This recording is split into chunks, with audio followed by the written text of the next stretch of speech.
Ça, c'est le test de décalage talaire et ça peut mettre en évidence une entorse de la cheville. Pour ça, on empaume le talon et on vient placer le pied du patient vers le côté. On appelle cela l'inversion. En faisant ça, on teste surtout le ligament talofibulaire antérieur. Mais en mettant plus ou moins le pied en flexion dorsale, on peut aussi tester le calcanéofibulaire et le talofibulaire postérieur. Et si on crée de la douleur ou si on remarque une amplitude de mouvement trop importante, on peut supposer qu'il y ait une entorse de la cheville.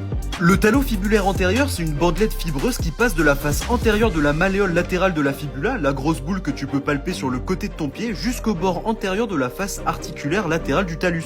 Et le calcanéofibulaire, il part de la malléole latérale de la fibula, juste en avant de l'apex, et il passe par le bas et en arrière pour se rattacher à la face latérale du calcanéum, l'os du talon. Et enfin, le ligament talofibulaire postérieur qui passe de la face postéromédiale de la malléole latérale de la fibula jusqu'à la région du processus postérieur du talus. Et ces ligaments, ils vont en partie assurer la stabilité latérale de la cheville, pour éviter qu'elle aille trop loin en inversion, c'est-à-dire sur le côté. Et en plus de la douleur et du gonflement, tu pourras aussi remarquer une instabilité au niveau de ta cheville.